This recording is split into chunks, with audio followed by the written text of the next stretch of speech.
bonjour à vous tous, aujourd'hui une nouvelle vidéo, donc je vais te parler de moto. Donc si tu as envie de refaire de la moto, comme moi, parce que tu sais que j'ai recommencé il n'y a pas très longtemps, et donc c'est pas évident de se remettre à la bécane après une longue période d'inactivité, c'est vrai que ça reste relativement dur. Pourquoi? Parce qu'il y a le doute qui s'installe, il y a la peur, il y a le...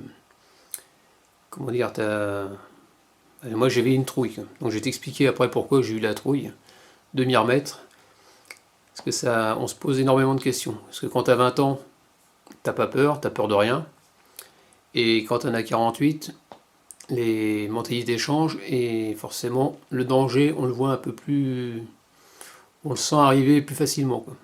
Donc on ne veut pas se risquer à un accident qui peut être mortel, qui peut être suite à un handicap, une amputation. Il y a pas mal de choses qui font réfléchir. Donc je vais te... Comment est venue donc ma passion pour la moto? C'est simple. Donc il y a à peu près 40 ans, je dirais. Je me souviens plus c'était en quelle année, c'était en... je crois que c'était 1980. J'étais chez mon oncle, et mon oncle il regardait énormément les... qu'on appelle ça, les grands prix de Formule 1 et grands prix moto. Et je me rappelle du pilote Christian Saron, qui tournait sur Yamaha à l'époque. C'était une Yamaha avec les sponsors gauloises. Si tu te souviens, c'était à mon âge, tu te rappelleras des sponsors avec les cigarettes. Et donc, suite à ces grands prix-là, ça me plaisait énormément. Et donc j'ai commencé à prendre une passion pour la moto à ce moment-là. Donc, peu de temps après, j'ai voulu faire du sport. Et quand mes parents me demandaient qu'est-ce que je voulais faire, je leur avais parlé de motocross. Parce que moto de route, on peut pas. Mais motocross, je sais qu'il y avait des petites pour les gamins. Et je m'étais dit que ça pouvait être intéressant à faire. Sauf que forcément, quand on fait du motocross, ça reste un sport qui reste relativement cher, parce qu'il faut d'une, il faut acheter la moto, de deux, il faut... c'est un coût quand même au niveau de l'entretien, donc c'est pas évident. Et donc voilà, donc j'ai pas pu faire de motocross, parce qu'il faut de moyens financiers. Ensuite, qu'est-ce que je voulais dire d'autre? Quand j'ai eu 14 ans, je voulais une petite moto à vitesse, parce que ça me plaisait énormément. Sauf que faute de moyens encore financiers, je me suis rabattu sur une mobilette, donc rien à voir. Et donc après, sur l'âge de à peu près, on va dire, je crois que j'ai commencé à travailler vers 15 ans, 15 ans et demi à peu près, en intérim, pendant les vacances scolaires, et j'ai commencé à mettre de côté, et je me suis payé mon permis voiture, mon permis moto, et arrivé à 18 ans, quand tu as une passion et que tu as vraiment envie de quelque chose, tu finis par te le payer. Et donc je me suis acheté à l'époque un 600 GPZR que je vais te montrer, tout de suite. Donc ouais, je suis allé, donc j'allais passer mon permis à l'auto-école et j'y allais en mobilette et j'ai appris à conduire sur un Suzuki, c'était le 500 GS, un 1990 de mémoire que je vais te montrer. Donc voilà, c'était ma première moto pour mes 18 ans. Donc voilà, à 18 ans, je vais pour passer mon permis et j'apprends sur un G500E de 90. Donc je passe de la mobilette à ça directement. Et ensuite, je m'achète un 600 GPZR. Donc le 600 GPZR, je me suis fait avoir. Non, c'est pas ça. Voilà, c'est celle-là. Et je me suis fait avoir. Le concessionnaire m'a vendu cette machine pour 12 500 francs à l'époque et 30 000 km, sauf que la moto devait en avoir au moins 80-90 000, car j'ai vu l'ancien propriétaire, et l'embrayage a été fatigué. Donc le concessionnaire avait baissé carrément le kilométrage pour me la descendre à 30 000 à peu près. Donc une enflure. Ça aurait été maintenant, il aurait eu un procès aux fesses. Mais bon, quand on a 18 ans, on a tendance à se laisser berner comme des abrutis, et puis voilà quoi. Donc ça c'était ma première moto, que j'ai bien aimée. Donc pour ceux qui ont connu, forcément il y avait ça c'était la petite sœur, et la grande c'était le 1000RX GPZ, qui était pas mal aussi. Et après ils se sont repris un peu, je dirais, au niveau de l'arrière, pour le ZZR, pour le 1000 Tomcat, je crois que le 500 RG il avait un en Gamma, en Suzuki, il était à peu près comme ça aussi, avec les clignotants qui dépassaient. À l'époque, c'était la mode. Dans les années 90, 86, je crois que c'est un modèle 86. Ensuite, j'ai eu... non, ça c'est comme on peut voir, c'est la mode au niveau de l'arrière. Ça c'était un 1000 Tomcat, le ZX10, que je trouvais magnifique à l'époque. Voilà, comme on peut voir. Donc ça j'ai jamais eu, et j'aurais voulu l'avoir, mais... Alors après c'était quoi? C'était ici, voilà, ça c'était ma non c'est même pas celle-là. Là c'est ma deuxième moto, un 1000 CBR-F, donc 92. Ah, j'avais adoré cette moto. L'inconvénient c'était trop lourd pour moi par rapport à mon gabarit. Donc là j'ai 20 ans et c'est là je m'apprête à descendre, je crois que c'est à descendre à Toulon. Donc là je devais partir pour à peu près 1000 km. Et celle-là j'ai fait une sortie de route avec celle-là, je l'ai pliée et elle a été réparée en allant au salon de la moto. Ouais, j'en parlerai tout à l'heure. Là c'est un ZXR, c'est ma troisième moto, donc ZXR Kawa 93, avec le Pomig aussi également qui avait dessus. J'avais une combinaison intégrale, c'était une Ankai que j'ai toujours, mais bon, comme la corpulence elle a changé, du moins je rentre encore dans la combinaison, mais le problème c'est au niveau du dos. À force d'être stocké, ça fait 17 ans, elle a travaillé un petit peu, donc j'ai dû me racheter un autre équipement. Donc cette moto là était super, tout ça pour rouler sport, c'était génial. Par contre, au niveau routier, c'était quand on est en super sport, le problème c'était au niveau du dos. Le dos, les cervicales, les poignets, comme toute sportive. Hein. Mais je l'aimais bien celle-là. Et celle-là, je l'ai pulvérisée dans une bagnole. Je me suis encastré dans une voiture à cause d'un jeune apprenti. J'étais en train de remonter une file de voiture. Et il est sorti de la file. Et moi, à ce moment-là, je regardais pas. Je crois que j'avais un faux contact sur mon clignotant. Et je me suis enquillé la bagnole. J'ai encastré l'avant entre les deux portes, j'ai été éjecté, j'ai arraché les essuie-glaces de la voiture, c'était une Renault 14 à l'époque. Ça a dû faire un sacré bruit. J'ai arraché les essuie-glaces, j'ai glissé du capot, et je suis tombé entre les deux voies, une autre voiture qui arrivait dans l'autre sens, et j'ai réussi à l'éviter. Et la moto, comme lui il tournait, il me l'a embarqué, donc il y a eu l'avant, côté droit, elle est tombée du côté gauche, et après elle est tombée dans le fossé complètement à l'envers. J'ai récupéré dessus le moteur, le compteur, et je crois que c'est tout. Je crois que c'est tout ce qui a été récupéré. Et donc elle n'est pas passée épave parce que ils avaient bloqué donc ma carte grise à l'époque. Ils avaient bloqué la carte grise et Kawasaki ne pouvait pas me la reprendre en épave pour me reprendre une neuve derrière. Donc il me l'a réparé pour 58 000 francs à l'époque. Donc 62 000 francs achetés, 66 000 accidentés, et réparé pour 58 000.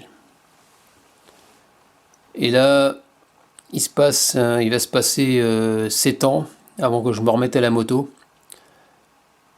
Et si j'ai acheté... Non, c'est pas ça.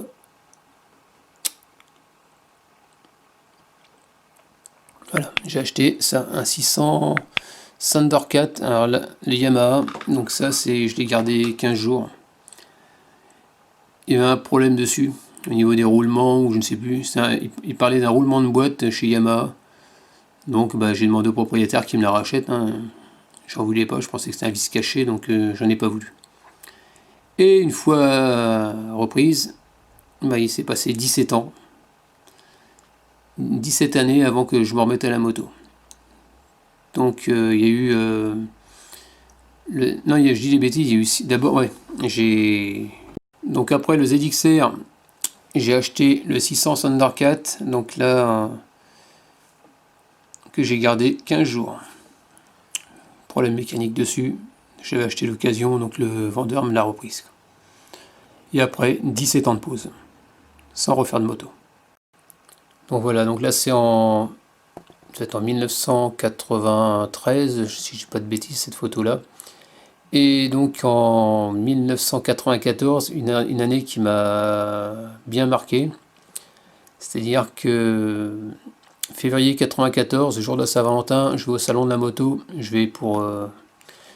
c'était je sais plus où, du côté de Paris, et je devais aller chercher un collègue, un abonné d'ailleurs, Christophe, et donc j'arrive à quoi, 5 km de Saint-Arnoux-en-Yvelines, j'étais du côté de Sonchamp, j'ai mal apprécié un virage, et qu'il y avait de la neige, donc faut être con que je pour aller en moto sur neige, il y avait de la neige un peu partout, sur les côtés, hein, mais pas sur la route, et je suis arrivé un peu fort dans un... en gros, ça faisait une légère montée et ça redescendait. Et je suis arrivé un peu fort et je me suis dit que j'allais pas passer. Donc j'ai fait une erreur de trajectoire. Donc j'ai redressé la moto pour éviter de me coucher.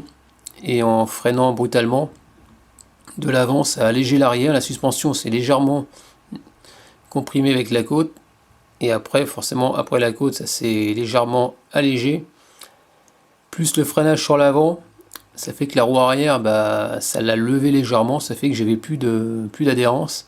Elle s'est mise à balayer, et à force de balayer, c'est-à-dire que la moto s'est mise à faire la godille en gros, et ça m'a catapulté dans les airs, et je l'ai doublé, je devais être au moins facile à 100, et je me suis retrouvé devant la moto, je suis tombé dans une rivière, un ras d'une rivière, il faisait super froid. Et la chance que j'ai eue, c'est que la moto, en glissant, elle a embarqué de la boue. Et c'est ça qui l'a freinée avec le carénage. Et si elle n'avait pas été freinée par la boue, je pense que je l'aurais pris en pleine tête. Donc voilà quoi. Donc cet accident bête, erreur de trajectoire, vitesse excessive. Et puis il faut adapter sa vitesse en fonction de l'environnement, quoi. En gros c'est ça, quoi. On se prend pour des pilotes, mais on n'est pas des pilotes. Ça, c'était le premier accident. Ça, c'était en février. La moto, je m'en sépare. Courant, peut-être, je crois que c'est en mai, un truc comme ça, j'ai dû m'en séparer pour le ZXR. Avril, moi je crois que c'était avril 94. Et là, j'ai qu'on appelle ça, un sous-marinier, un collègue à moi qui roulait en 607 ZR, s'est tué en moto à cause d'un abruti, d'automobiliste qui faisait demi-tour dans un virage de nuit. Lui, il est arrivé, il n'a pas pu l'éviter, il s'est encastré dedans, sauf qu'il a plus de chance, il est mort. Donc ça fait réfléchir. Donc déjà, la perte d'un bon collègue, ça m'a énormément marqué, ça m'a touché, on va dire. Donc je suis pas resté indifférent par rapport à ça, parce que il était venu passer un week-end à la maison. Et quand je l'ai ramené à la gare, je sais pas, il y avait un truc prémonitoire. J'avais l'impression que j'allais pas le revoir, quoi. Et puis, effectivement, je l'ai pas revu. Il s'est tué. Donc, il y a eu cet accident-là. Après, donc j'achète le ZXR, que tu as pu voir, le mauve. Hein. Attends, il est là. Voilà. Le ZXR, je le conduis, je suis sur une plage. Je suis à Hyères, exactement, dans le 83. Je suis en train de me reposer sur une plage, et puis comme je m'endors, je me dis bon, je vais rentrer à la caserne tranquillement.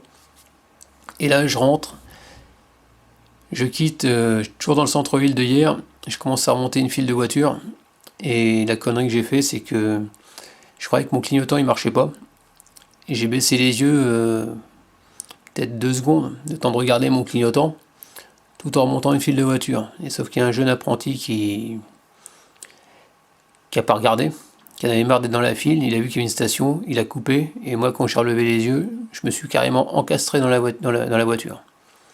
La moto pliée, morte. Moi j'étais sur une civière, je suis parti à l'hôpital. Je me suis retrouvé avec un traumatisme crânien sans perte de connaissance, mais bon, tout allait bien. Donc ça, 94, mauvaise année. Après, je pars, c'était en 94 aussi, je crois que c'était en septembre, je sais plus. Il y avait on était en Arabie Saoudite, on était en mission, et l'autre équipage du sous-marin, le gars, c'était 2 frangins. Ils ont roulé là-dessus sur le jeune permis, 1000 Tam 4, ils se sont tués tous les deux. Parce que le problème, c'est que maintenant, ce qui est bien, c'est qu'il y a les permis A2. Mais avant, on pouvait faire jeune permis, on pouvait attaquer directement les grosses cylindrées. On pouvait passer de la bobillette au 1000, au 1100, ce qu'on voulait, mais le problème c'est qu'il n'y a pas d'assistance là-dessus. Et il dit pas d'assistance, la moindre erreur, hein, t'es au tapis. Donc ça c'était à l'époque, donc il y a eu encore 2 qui se sont tués. Après il y a eu un des voisins à ma belle-mère, pareil, il roulait, moto, je crois que c'est qu'un 600 CBR. Il piquait une pointe, il a raté un virage, il passait dans les barbelés, il était décapité. Un autre, à qui je discutais, qui est un collègue d'armée aussi pareil, un Cyril, était au 24 heures du Mans. Il rentre du 24 heures du Mans, il y en a un qui se tôle sur l'autoroute, il tape le rail, et tous les autres ils lui ont roulé dessus, ils n'ont pas pu l'éviter. Donc tu vois, tout ça, ça fait énormément réfléchir. Après, il y en a eu un autre, un sous-marinier aussi, qui est mort en 600 CBR. Donc tu vois, c'était un peu l'hécatombe. Donc ça, je me suis dit que moi je me suis planté 2 fois. Je me suis dit, ouais, j'ai mes 203. Donc c'est vrai que ça m'avait calmé. Donc c'est pour ça que j'ai revendu le ZXR. Et en le revendant, je me suis dit, j'arrête la moto. Donc j'ai arrêté la moto. J'ai tenu 7 ans. Et au bout de 7 ans, je sais pas ce qui m'a pris, et j'ai voulu reprendre la moto. Et en discutant avec donc j'ai toujours à l'armée, un collègue qui me dit, tiens, il y a un gars, je connais, il vend c'était un 1000 YZF. Bon voilà, donc il y a celle-là, donc je devais acheter celle-là. Et donc il y avait un collègue d'armée, il la vendait, je me rappelle plus combien à l'époque, il la vendait pas très cher, pourquoi? Parce qu'il l'avait fait tomber juste à l'arrêt, il avait abîmé un petit peu le carénage. Il fallait le refaire, donc il avait bien bradé. Donc on se donne rendez-vous à l'époque, c'était à Lorient, et donc je vais pour... donc il me donne rendez-vous, c'était au McDo, on se pointe là-bas, et il n'y avait personne. Donc je me suis dit, oh l'enfoiré, il m'a posé un lapin, ça va pas se passer comme ça, c'est énervant. Et puis à l'époque, je dis à mon ex, tu vas voir, ça se trouve, il est parti nettoyer la moto et puis il s'est planté. Et comme je l'ai jamais vu, le gars, je ne savais pas à quoi il ressemblait. J'arrive à retrouver, je fais une recherche, j'arrive à retrouver un numéro de téléphone, une adresse, et je vois un couple, et quand j'ai vu le couple, je me suis dit, bah c'est lui. Et donc ils me font monter dans l'appartement, et quand je suis arrivé dans l'appartement, j'ai entendu bonjour, et quand je me suis retourné, bah c'était le motard. Il était parti le matin laver la moto, et il a glissé sur un passage piéton. Il est tombé à 70, il s'est mal réceptionné. Il s'est retrouvé avec une jambe cassée, 2 jambes cassées et les 2 bras cassés. Il était dans qu'on appelle ça, dans une chaise longue, il bougeait plus quoi. Et il avait préparé à l'époque le porte-clés Jobard, il y avait tout, tout était nickel. Forcément, comme la moto était accidentée, il n'était pas visible. Donc j'ai laissé tomber la moto. Après, je me suis rabattu sur le 7,5 YZF. Et je voulais dans ces coloris-là. Sauf que c'était à Saint-Brieuc, le gars il ressemblait à Jean Reno. Et je me pointe dans un hangar, et là il y avait c'était un 600, il y avait un 600 GSXR avec un carénage de 1100, tout était trafiqué, il y avait un calé. Et l'autre était censé vendre une moto de cette couleur-là. Il m'a dit ouais c'est ce coloris-là. Et puis quand je suis arrivé, l'autre il avait peint les jantes en doré, les rétros en doré. Et j'ai essayé, il y avait un jeu dans la fourche, il y avait rien qui était serré. À côté, il y avait une Ducati qui tenait par un palan, il n'y avait plus de fourche, il n'y avait plus rien. Et je me suis dépatouillé, j'en veux plus. Et donc après, j'ai trouvé l'autre, ce coup-ci c'était à Nantes, donc celle que tu avais vue en 600. Je trouvais sympa aussi. Voilà, celle-là. Et donc voilà, donc je l'ai gardée 2 semaines, quoi. Malheureusement. C'est bête parce qu'elle a roulé bien. Et puis voilà quoi. Donc voilà, donc après il se passe 17 ans. 17 ans sans faire de moto, sans rien, ça me manque pas, tout va bien. Et c'est en 2011-2012, j'ai un collègue de car qui a un quad, et on fait du quad ensemble. Et je trouve ça super sympa, donc je dis tiens, c'est pas mal. J'aime bien.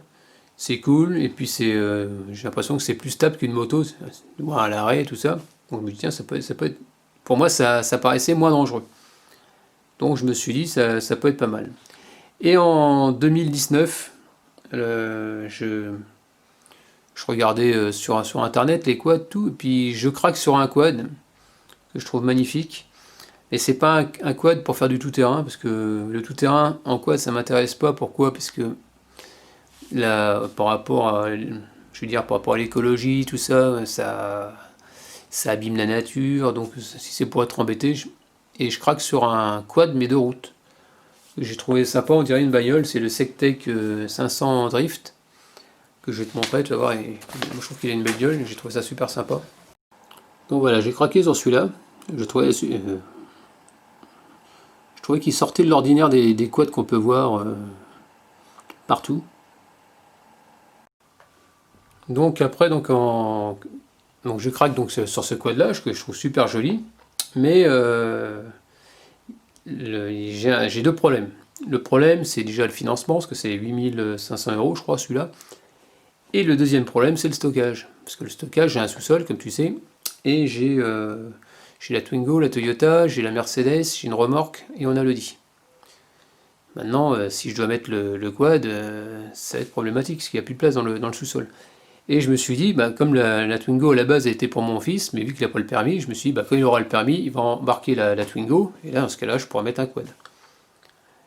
Et donc il y a le problème du stockage, et après le problème pour pouvoir le financer. Donc jusque là, j'étais parti sur un quad, donc je regardais pas mal de tutos sur YouTube, j'arrêtais pas, et puis voilà. Sauf que, je crois que c'est en 2019, j'ai mon voisin, Florian, un abonné, qui a une moto. Il a une Kawasaz, et je vois qu'il a démarré. Aïe aïe aïe, ça m'énervait, parce que ça me redonnait envie. Et puis, mais à chaque fois, c'était la question qui revient, est-ce raisonnable? Et si tu te plantes, c'est pas un jeu comme quand tu fais par exemple une course de moto, une course de voiture sur la Xbox, hein. Tu te plantes, tu fais retour en arrière et puis tu te relances. Sauf que là, si tu te plantes, tu as une chance. Si tu as de la chance comme moi, tu peux t'en sortir. Moi, je m'en suis sorti 2 fois sans une égratignure, hein. Mais ça peut. Je pense à la mort, je pense à l'handicap, je pense à l'amputation.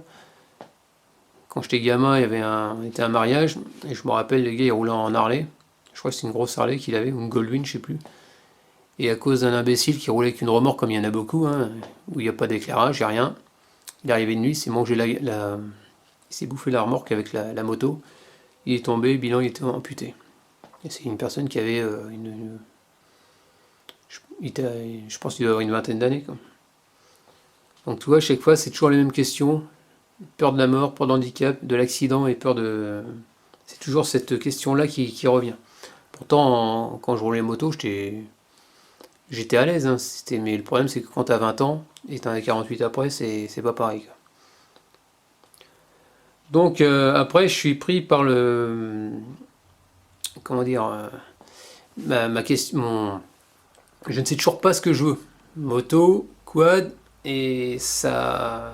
C'est pénible, parce que j'arrive pas à me décider, mais j'ai toujours peur, quand même, j'ose pas, quoi.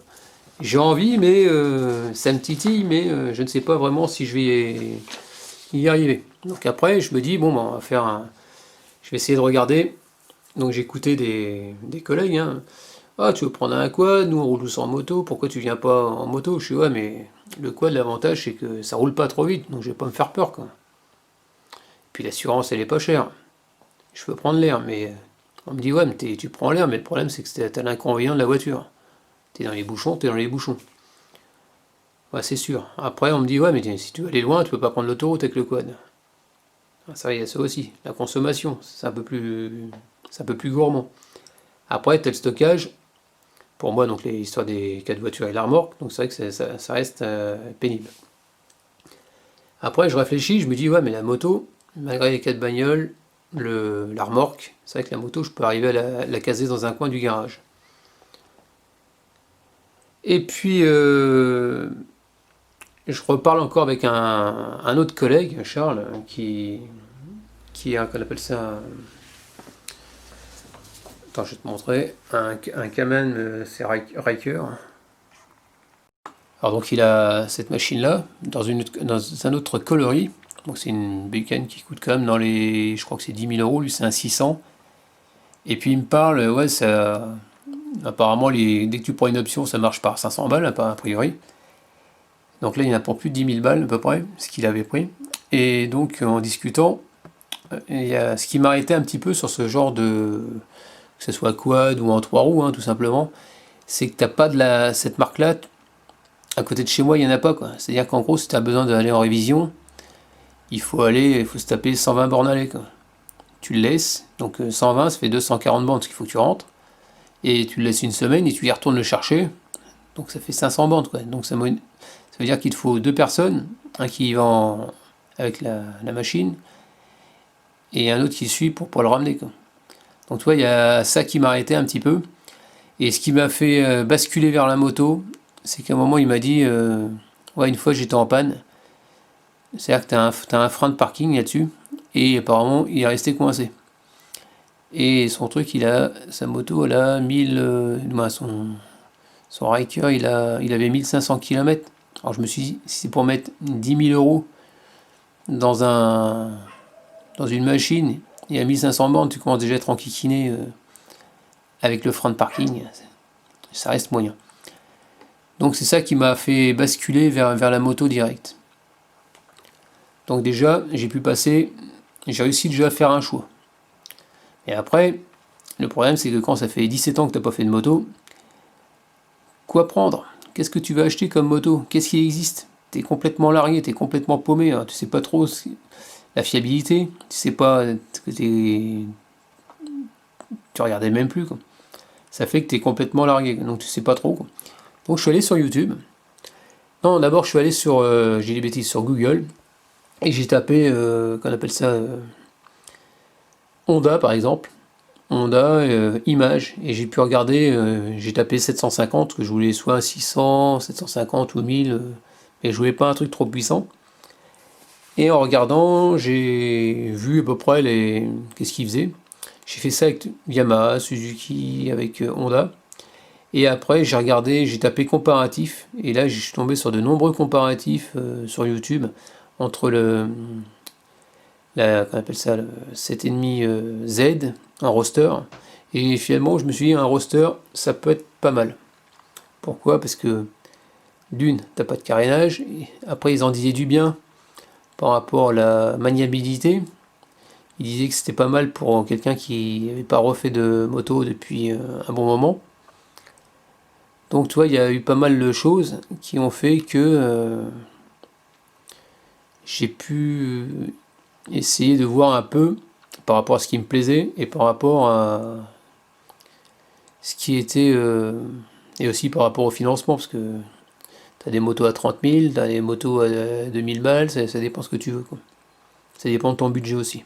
Donc après, je regarde, je tombe je vois la GSX qui sortait pas mal de modèles en bleu, que je trouvais magnifique aussi. Et puis, je vais regarder sur le bon coin combien ça coûte. Donc je commençais à regarder à peu près. Donc je regardais 2017, 2018, il fallait compter dans les à peu près 8000 euros. Je dis, bah, c'est à peu près le même budget que le quad. Donc je dis, bah, je vais continuer à économiser, et puis voilà, c'est tout, quoi. Et puis, je regardais un peu le prix des occasions, hein. Donc comme je te disais, 7000, 8000 euros.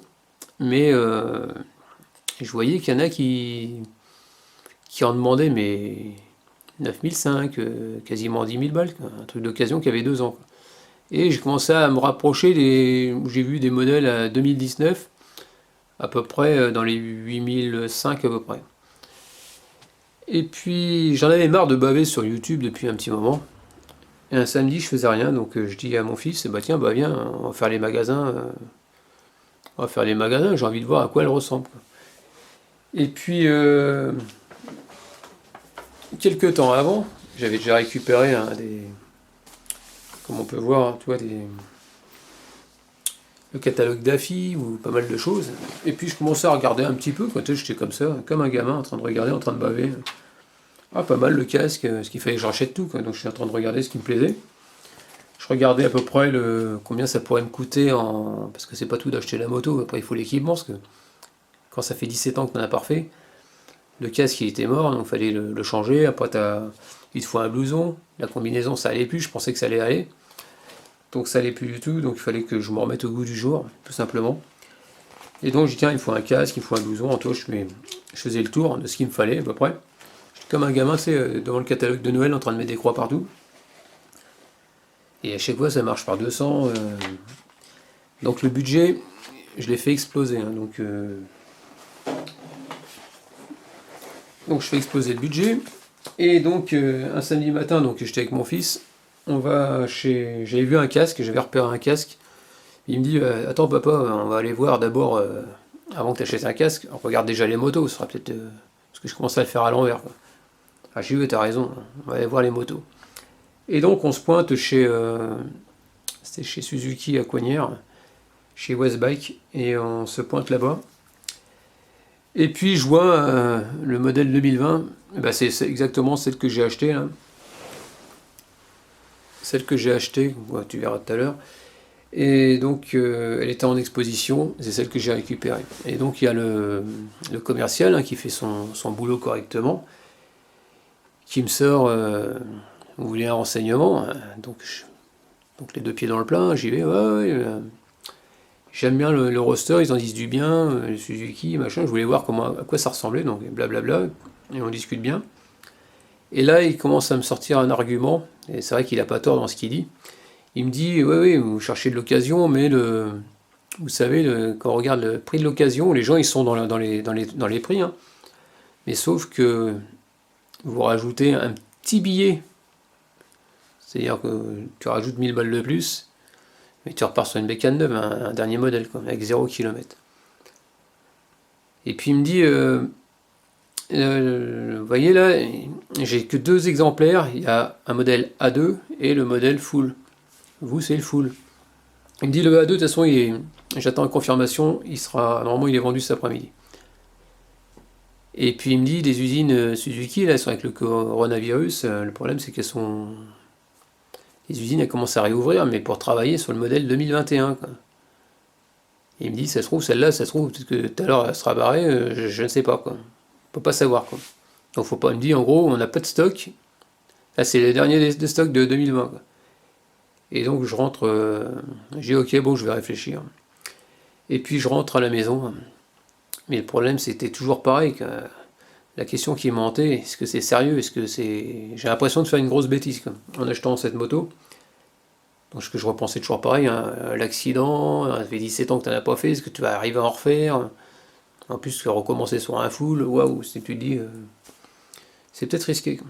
Et donc finalement, je rentre à la maison, 60 bornes plus loin, je fais mes comptes, tout, et puis ça me travaillait, j'étais comme un gamin. Quoi. Et puis arrivé 14h, je les ai appelés, j'ai dit gardez-la moi, j'arrive. Et puis je suis arrivé quoi, et puis j'ai acheté la moto quoi. Mais le problème c'est que bah, j'étais en flip total quoi. Le fait de vouloir racheter une moto et puis comment dire, et me voilà parti en train de faire le chèque, en train de réserver, en train de tout faire. Et puis là je me dis t'es complètement marteau quoi. Qu'est-ce que tu fais? Ça fait 17 ans que t'en as pas fait. Et puis ma foi, le gars de chez Suzuki qui me dit non, vous inquiétez pas, c'est comme le vélo, ça s'oublie pas. Ouais, ça s'oublie pas, mais bon, ça fait quand même 17 ans. Quand même. Donc j'étais pas serein dans ce que je faisais.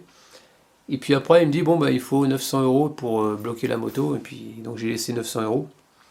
Et il me dit par contre après, si vous la prenez pas, hein, vous essayez sur 900 euros. Quoi. Et donc là, je me suis aperçu qu'il n'y avait plus de retour en arrière. Donc là, j'étais vraiment lancé pour la commande. Mais j'étais toujours en flip. J'avais du mal à dormir le soir. Et je me dis, mais qu'est-ce que j'ai fait comme connerie? Et puis au bout d'un moment, bah, on se pose des questions. Et donc je savais que le temps était lancé et qu'il restait. J'ai dû attendre 3 semaines pour l'avoir. Et pour me mettre en sécurité, si tu veux, j'ai mis pour me sentir beaucoup plus à l'aise. J'ai repris 3 heures de moto-école, une remise à niveau. Et cette remise à niveau, j'ai appris à conduire sur un... Moi, j'ai appris à conduire. J'ai refait du plateau sur un 500 CBF de 2017, un truc comme ça. Et le moniteur, franchement, très très bien. Il m'a fait faire des 8, beaucoup de manœuvres au ralenti, du patinage en voyage pour arriver à stabiliser la moto. Franchement, tout est revenu. Au début, j'étais vraiment tendu. Et par la suite, j'ai commencé à me sentir beaucoup plus à l'aise. Et ça m'a fait du bien après de rentrer par la route. Et là, je regrette pas, quoi. Donc si tu as envie de te remettre à la bécane et que tu as peur, n'hésite pas à prendre quelques heures de... C'est sûr, c'est un coût, hein, c'est encore 150 balles de plus. Mais je dis qu'il ne faut pas hésiter si tu as besoin de te remettre en condition. Parce que si c'est pour rouler avec la peur au ventre, c'est pas bon. Donc après, ce qui m'a séduit aussi sur cette moto-là, sur le GSX, maintenant que j'ai roulé avec, j'ai fait 2000 km avec, c'est vrai que le premier jour, quand on est parti la chercher, donc on y était avec Lodi, donc c'est moi qui ai pris le volant, ma compagne a voulu que je prenne le volant pour aller jusqu'au concessionnaire, et donc j'ai roulé donc les 50, à peu près 50 bornes quand même, et arrivé à 1 km du concessionnaire, et là j'ai commencé à être en flip total. Je commençais à mettre la pression, quoi. Une pression énorme, comme si je savais plus conduire, quoi. Et donc quand Maxime, le concessionnaire, est arrivé, il m'a dit bon c'est bon, elle est là, et là j'ai su que bah, forcément il fallait que je parte avec. Mais au moment de la commande, je voulais qu'on me la livre à la maison. Il me fait bah non, il faut vraiment la conduire, monsieur. Vous n'allez pas la laisser, vous achetez pas une moto pour laisser dans le garage. Et c'est vrai que c'était en gros pour moi un échappatoire de pas vouloir d'avoir une moto mais avoir peur de la conduire. Et après là où il m'a foutu la flip, c'est quand il m'a dit voilà, attention aux pneus parce qu'il y a de la paraffine dessus, c'est des pneus neufs, c'est comme s'il y avait du savon dessus, quoi. Alors déjà j'étais pas rassuré, en plus ça m'a coupé un peu les pattes. Bah, je n'osais pas de mettre un peu d'angle, donc bah et puis finalement ça s'est fait progressivement, tout doucement. Et c'est une machine en gros, qui me convient énormément, sur pas mal de points. Sur pas mal de points. Donc ce que je voulais dire aussi, c'est au niveau de la sécurité, franchement, c'est une machine, c'est ça qui est bien, c'est que tu as une assistance. C'est-à-dire qu'en gros, tu lâches ton embrayage, la moto elle avance toute seule, sans toucher l'accélérateur. Ça t'évite de te gaufrer, parce que moi ça m'est arrivé avec le 1000. Il y avait beaucoup de circulation, j'ai voulu faire un gros démarrage très très rapide.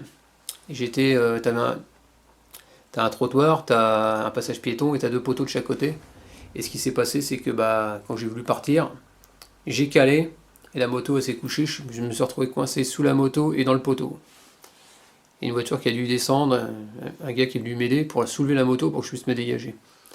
Donc tu vois, c'est l'accident bête, le truc où tu te couches pour des conneries. Alors si je devais te donner des conseils, donc ça déjà au niveau des... T'as le traction control aussi, si tu commences à partir trop vite, ça va t'éviter de faire un wheeling. Donc ça c'est pas mal, c'est bien sécurisant par rapport aux machines qu'on avait dans le temps, où tu avais un poids énorme, mal équilibré, et puis tu n'avais aucune assistance. Alors donc quand tu étais jeune permis, t'étais pas trop à l'aise, il fallait te méfier sur pas mal de points, quoi. Donc après les conseils que je peux te donner, si tu prends en gros toujours, parce que le jeune permis, que ce soit en voiture ou en moto, le problème c'est que on regarde, quand tu es en moto, en gros tu regardes 10 mètres devant toi. Ça fait que quand tu arrives sur un obstacle, tu te fais super peur. Comme en voiture, parce qu'en voiture, quand tu es jeune permis, qu'est-ce que tu regardes? Ton levier de vitesse, et tu regardes à 10 mètres. Après, avec l'expérience, tu regardes très très loin devant, ça fait que tu anticipes énormément les bêtises des autres, et moi tu vois ton environnement. Donc là, ce que je peux te dire, c'est qu'il faut rouler à une allure modérée en fonction de l'environnement qui est autour de toi, et logiquement, il t'arrivera rien. Ensuite, la deuxième chose que je me suis dit, je ne veux pas rouler sous la pluie. Bon, l'autre fois, je suis tombé sous un orage, un gros déluge, je me suis pas fait peur. Franchement, je me suis senti en sécurité avec la moto. Bah tient bien, le Bridgestone il est nickel. Mais si je peux éviter de rouler sous la pluie, je le ferai. La deuxième chose, la nuit, j'évite de rouler parce que par chez moi il y a beaucoup de bestiaux. J'ai pas envie de taper un sanglier, hein, comme Christophe. Hein. Je crois que c'est un sanglier qu'il avait tapé. Et donc il avait été opéré du genou, hein, parce qu'il était tombé, il s'était fait super mal. Ensuite, remonter les fils de voiture, ça je me suis interdit depuis que j'ai encastré le ZXR dans une voiture. Donc ça, je veux plus remonter, parce que quand je vois sur YouTube les gens qui remontent pleine balle les fils de voiture, ce qu'il y a, c'est que quand tu es jeune, tu te prends pour... tu sais ce que tu fais sur la moto. Mais en tant qu'automobiliste, des fois tu fais pas gaffe, tu les vois pas arriver les motos. Donc il suffit que tu mettes un petit coup de volant, le gars il vole, il se tape une autre bagnole, il se tue. Tu vois ce que je veux dire? Donc ça, les fils de voiture, si tu peux éviter de te mettre par terre. Les wheelings, quand j'en vois certains dans les cités, là, tu les vois sur le périph', ils font des wheelings, ils se collent aux fesses. Bah s'ils tombent, ça fait comme avec mon pote Cyril, hein, sur l'autoroute, hein, tout le monde lui roule dessus. Hein. Et puis surtout, une chose importante, l'équipement. L'équipement, même s'il fait chaud, équipe-toi. Les gants, tu tombes. J'ai eu le malheur de tomber avec le... Bah tiens, je vais te dire les accidents que j'ai eus, et tu vas voir qu'est-ce qu'on peut faire. Donc pour celle-là, il y avait eu, donc je vais dire, je me suis fait peur une seule fois avec celle-là, parce que c'était du Michelin gomme dure, et ça freinait, ça, comment dire, l'adhérence pas terrible. Donc celle-là, je me suis fait peur sur, on va dire, la précipitation. Donc précipitation, quand tu es en retard, pas bon de rouler quand tu es en retard. Quand tu es en retard, tu es en retard, faut pas essayer de rattraper le temps, c'est comme ça qu'on se fout en l'air. Donc avec celle-là, ma mère, on devait recevoir du monde à la maison, et j'étais à 50 bornes de la maison, et elle m'a dit, sois là pour 7 heures. Et en gros, j'avais 50 bornes à faire en un quart d'heure. Donc tu te prends pour un pilote, tu commences à accélérer, et comme t'es jeune permis, qu'est-ce que tu regardes? Tu regardes le nez de ta moto quasiment, et tu vois pas, quoi. Et je suis arrivé dans un virage à 30, sauf que je suis arrivé peut-être à 60. Donc forcément, vitesse excessive, donc j'ai pas respecté l'environnement. Donc j'ai fait un tout droit dans le, je veux dire, entre les, dans le champ de maïs, quoi, en gros, quoi. J'étais tout droit dans le champ de maïs, dans un petit chemin, mais j'ai bien dérapé, je suis pas tombé, mais voilà, quoi. Donc précipitation à éviter.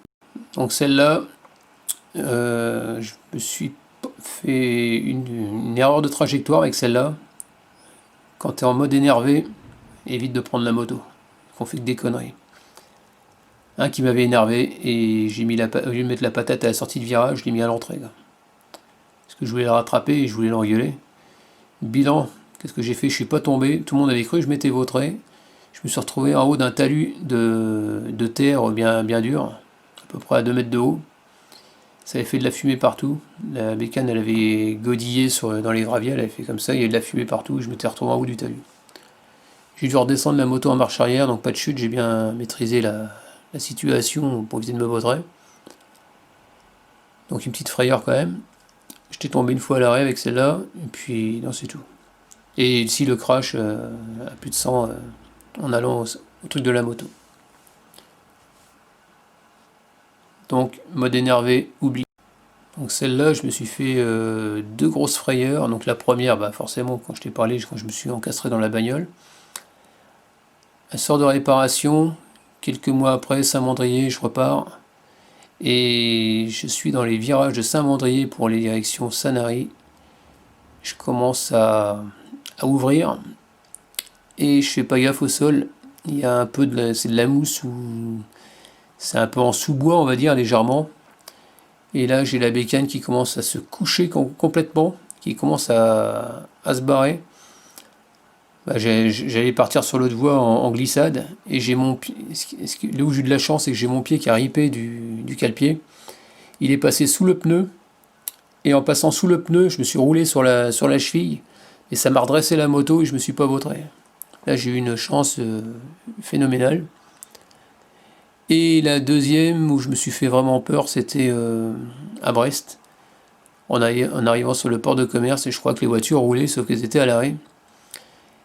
Et quand t'es jeune, tu te dis ouais, j'ai mes freins à l'arrière, ils sont morts, et je voulais pas freiner de l'arrière, et ça fait que je suis arrivé à 100 sur les voitures arrêtées. J'ai écrasé tout l'avant, et j'ai senti la bécane qui glissait, parce qu'il pleuvait. Elle a commencé à se coucher de l'avant, et j'ai mis un coup de poing dans le guidon, et elle s'est mis à... Je me suis mis à guidonner à fond, et en guidonnant, je me suis retrouvé assis sur le réservoir, ça m'a catapulté sur le réservoir, et j'ai continué à freiner, je me suis arrêté à quelques centimètres d'une bagnole. Parce qu'au début j'étais dessus, je me dis ouf, je suis pas tombé, mais le problème les voitures elles étaient toujours à l'arrêt. Donc je suis arrivé à fond sur la... Je me suis arrêté à pas grand chose d'une voiture, et là je suis resté pendant une demi-heure assis, j'étais tout blanc, là je m'étais fait une grosse frayeur. Donc bien regarder loin et anticiper, donc la vitesse excessive, oublier.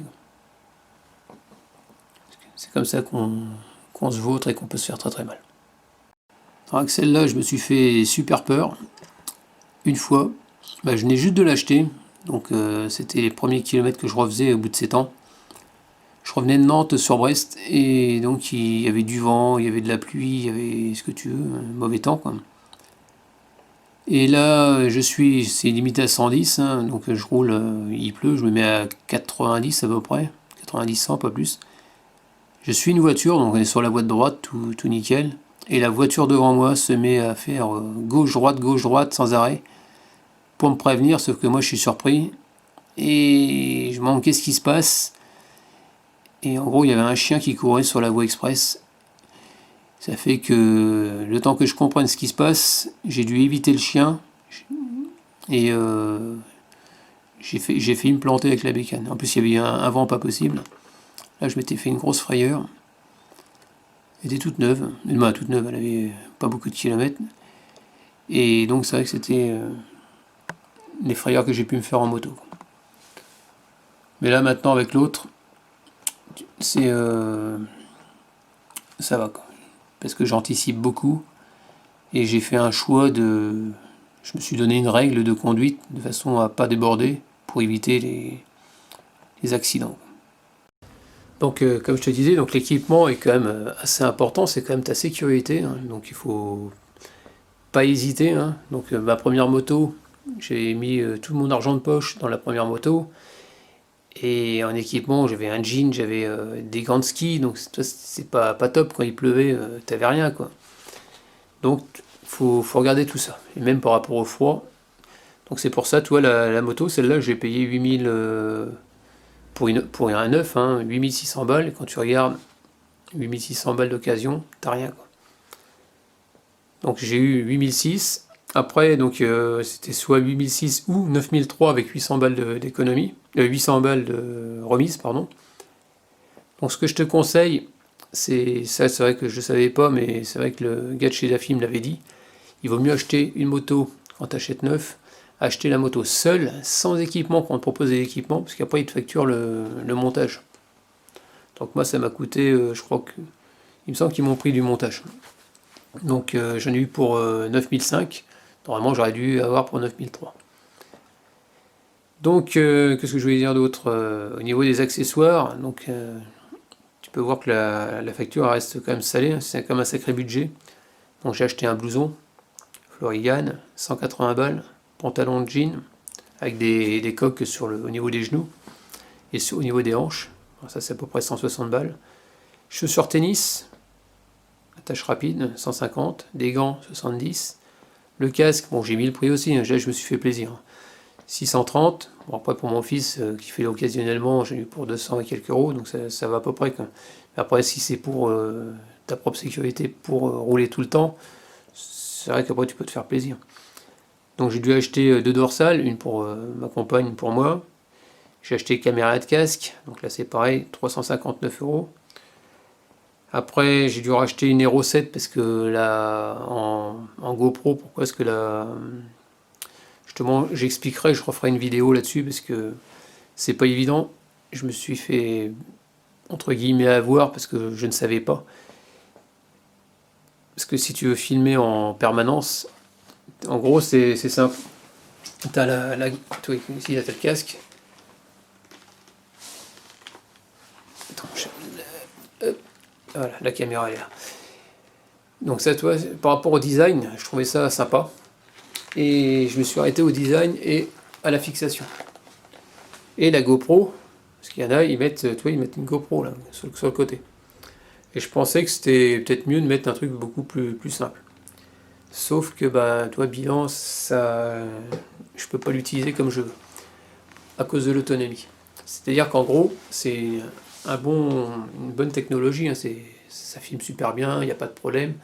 Le souci, c'est que si tu veux, pour filmer, tu as à peu près 1 heure, je dirais en film continu, tu as 1 heure et demie, ouais, je dirais 1 heure et demie maxi de film non-stop. Le problème, c'est que ça fait aussi radio, ça te fait intercom, ça te fait intercom, la radio FM, tu peux écouter ton MP3, tu peux filmer, tu vois, c'est quand même pas mal, quoi. Mais le problème, c'est que si tu écoutes la radio FM et que tu filmes en même temps, la batterie, elle tient, je crois que c'est 40 minutes ou pas plus. Et moi, je voulais ça en cas d'accident pour filmer en permanence. Sauf que bah, ça me va pas, quoi. C'est que 40 minutes, si tu fais une sortie de 4 heures, tu peux rien filmer. Donc ça, c'était problématique pour moi. Donc j'ai dû racheter la Hero 7. Pourquoi la Hero 7? Parce que la Hero 7, toi ici, tu as des batteries amovibles. Ça fait que tu achètes plusieurs batteries, boum boum, tu les changes à chaque fois, et puis tu as toujours de la batterie, tu peux filmer. Par exemple, si je veux filmer 4 heures, bah, c'est simple. J'ai 4 batteries dans ma poche et je les change toutes les heures. Tu vois ce que je veux dire? Donc toi, c'est pas mal. Donc voilà pour ça. Donc j'ai dû racheter donc tout ça pour dire une GoPro. Donc ça, la GoPro avec la fixation, avec tout l'ensemble, tu en as pour 370 balles. Ensuite, donc chargeur de batterie avec d'autres batteries. Après, pour la pluie, j'ai dû acheter des surbottes de pluie. J'avais déjà une combinaison de pluie, donc tu vois, c'est. Pour ça, les surbottes, ça coûte pas trop cher, ça vaut 23 balles. Les surgants, c'est 10 balles à peu près. Là, j'attends une bulle que j'ai commandée, un peu plus haute parce que la bulle, le saut de vent est trop court. Ça fait que quand tu es sur autoroute, ça te fait beaucoup de turbulences, il faut bien s'accrocher. Donc ça va remonter un petit peu, bon, pas tant que ça, mais on verra bien. Donc déjà 72 balles. Pour tes petites fesses, une selle confort. Allez, tu rajoutes encore 298 balles. Après, en cas de vol, j'ai rajouté qu'on appelle ça un Monimoto tracker GPS que tu planques sur la moto, qui est pas mal, ça vaut 200 balles encore. Mais c'est planqué sur la moto, mais tous les ans, tu changes une pile, c'est tout. Parce que c'est tu peux le mettre au niveau de la batterie, mais bon, il suffit qu'on enlève la selle, ça y est, on débranche et ça y est, ton truc il reste par terre. Donc j'ai fait ça. Ensuite, pour ma compagne, donc, elle a dû se racheter un casque aussi, donc encore, tu rajoutes encore 240 balles. Pour pouvoir discuter avec quelqu'un en moto, donc j'ai dû lui racheter un Sena intercom, d'où une vidéo qui va sortir. Tu l'installes et franchement c'est nickel. Au niveau Sena, franchement, ils font du bon matos quand même. Après un blouson pour madame, encore 250 balles. Un casque pour mon fils, parce que là, il faut que je le prenne tout à l'heure. Bah, c'est encore un coup avec des gants, tu rajoutes encore 260. Après, j'ai installé un chargeur téléphone en USB, donc tu rajoutes encore 30 balles.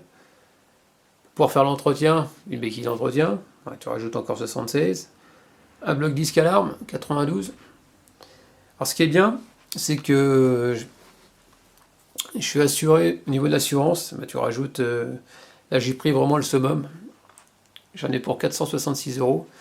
En tout risque, c'est-à-dire qu'en gros, chez AMV, tu en as pour 345 euros, mais j'ai pris les options 0 km, panne, une assurance complémentaire, au cas où je me crache tout seul, et plus un autre truc pour une autre option par rapport à l'équipement. Et là, c'est 400, en gros, tu en as pour 466 euros, tout risque. Donc c'est pas une machine, c'est pas une assurance qui va te ruiner vraiment. Parce que si je suis passé par AMV, franchement, ils sont bien. Moi j'ai trouvé que c'était top. Et en plus j'ai le gravage sur la moto. Gravage plus le bloc disque alarme, bah t'as le droit à une réduction en cas de vol sur ta franchise. Donc ça c'est pas mal aussi. Après, qu'est-ce que je peux te dire Donc là depuis, donc j'ai roulé.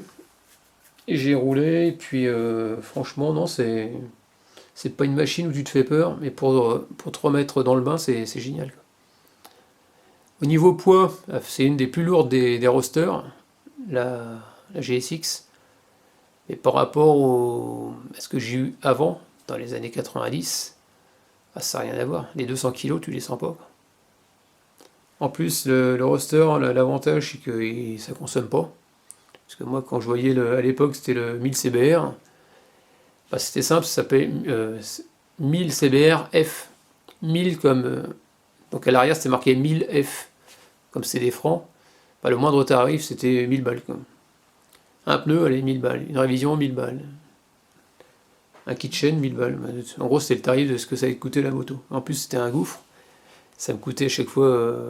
Je faisais du 10-300 avec. De mémoire. Suivant comment je roulais.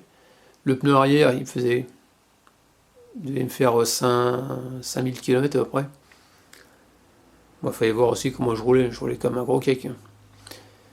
Et donc, là, quand tu roules cool, juste en mode promenade, franchement, c'est bien. Donc là, j'ai acheté la moto, pas pour faire de la vitesse. Pourquoi? Parce que je voulais pas de sportive. Parce que en sportif, le problème, c'est que t'as besoin de... Comment dire? Tu roules doucement. Bah, tu roules doucement, tu es déjà en excès de vitesse. Donc, et j'ai eu que pas mal j'ai eu quand même le ZXR. Et ce que je voulais dire aussi par rapport à la vitesse, parce que je faisais des gros excès de vitesse sur autoroute, et finalement tu pensais gagner du temps quand tu te mets à 200 tout le long. Quand tu fais par exemple, j'étais parti une fois de Toulon à Chartres, j'étais à 200 tout le long, et je pensais rouler vite. Et finalement c'est de la connerie, pourquoi? Parce que d'une, tu manques de te faire sucrer ton permis, deux, tu consommes énormément, et trois, donc en gros j'ai fait 5 pleins.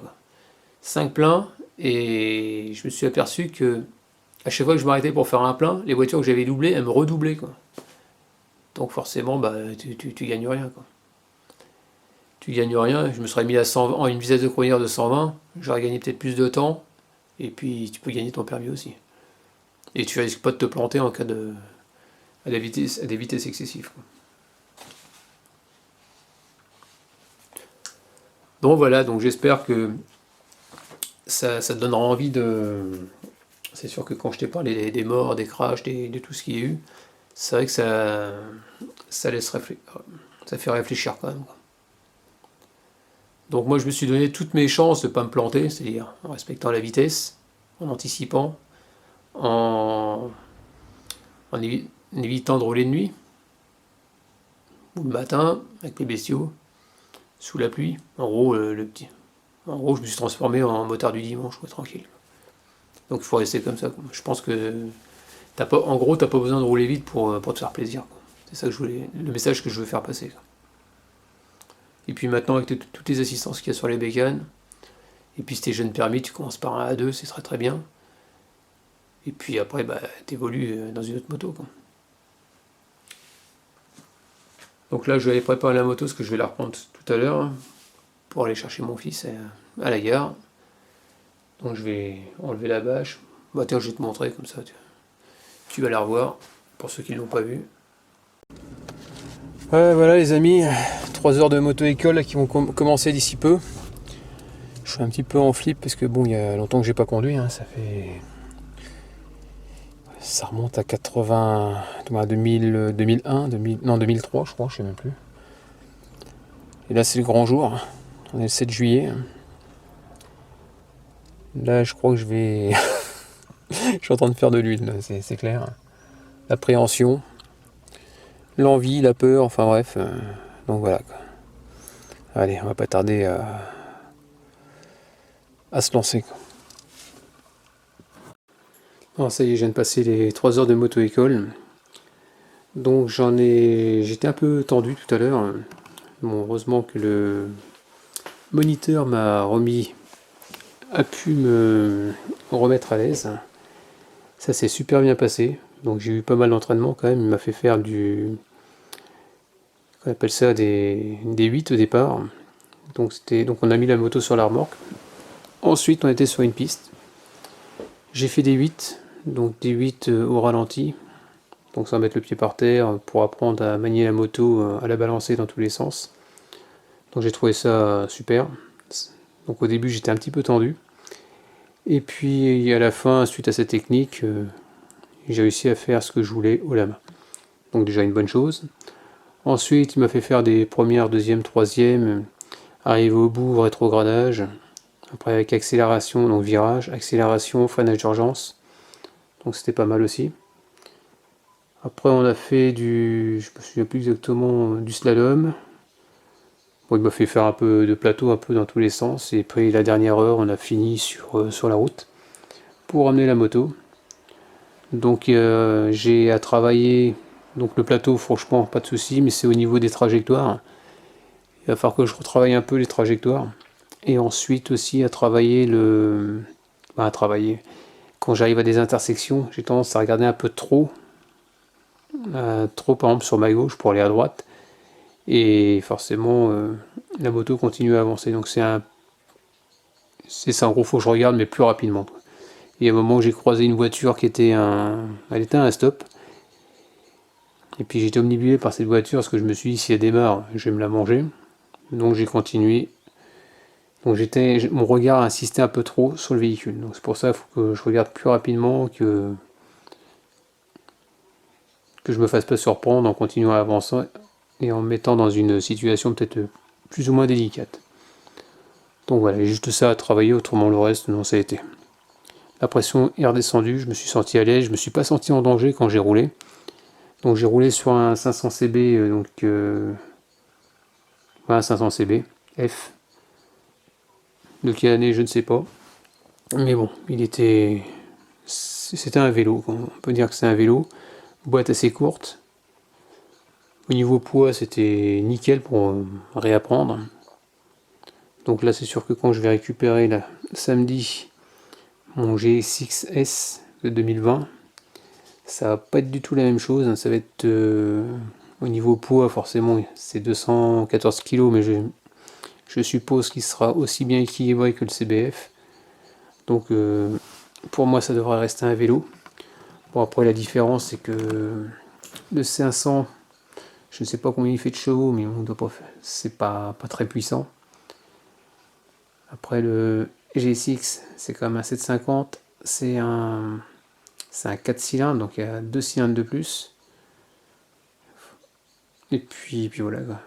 Et puis il fait 115 chevaux, donc j'ai intérêt à faire attention quand même. Donc on verra bien par la suite. Bah, je vous tiens au courant dès que j'ai ma moto. Allez, à plus tard. Ciao. J'ai oublié, il y a la housse aussi. La housse de protection.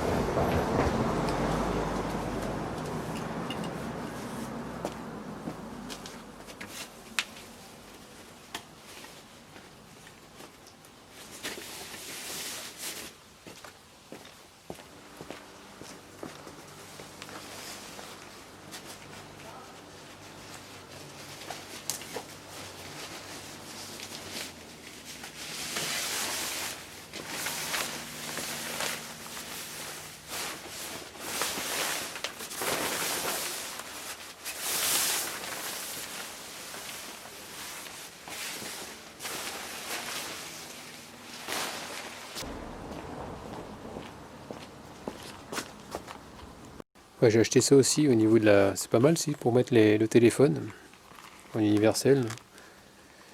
Donc la GoPro, je vais la mettre dessus aussi. Regarde. Hop.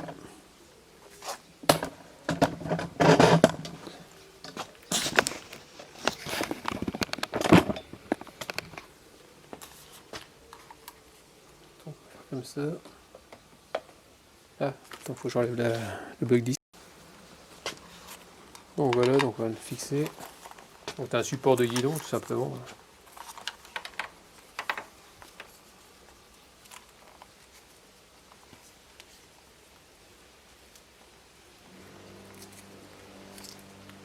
Hop. arraché le truc.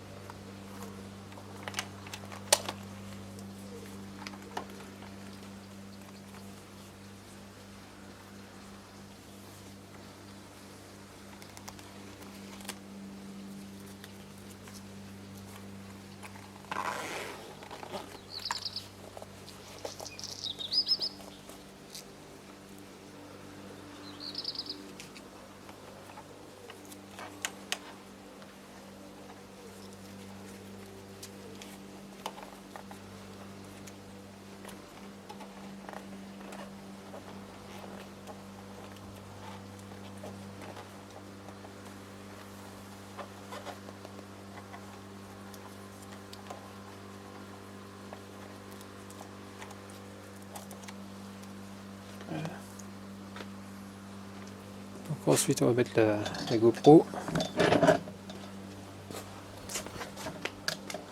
Je l'ai mis sur le rétro.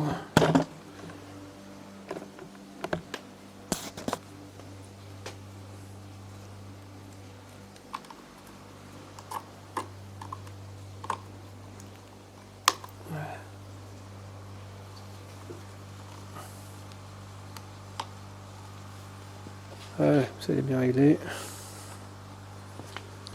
En plus le casque, donc toi, ça devrait être nickel.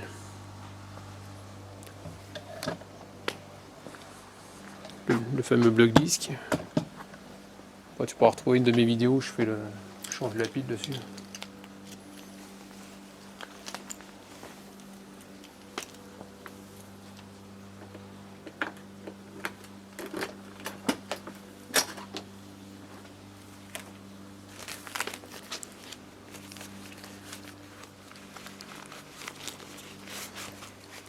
Donc bah voilà concernant la moto. Donc j'espère que je t'aurai donné envie de t'y remettre. Hein.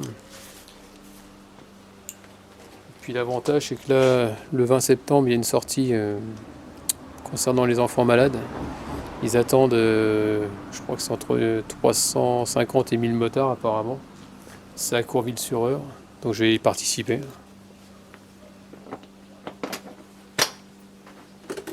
Je pense que ça va faire du bien de se remettre dans le bain un peu des balades avec plusieurs motos.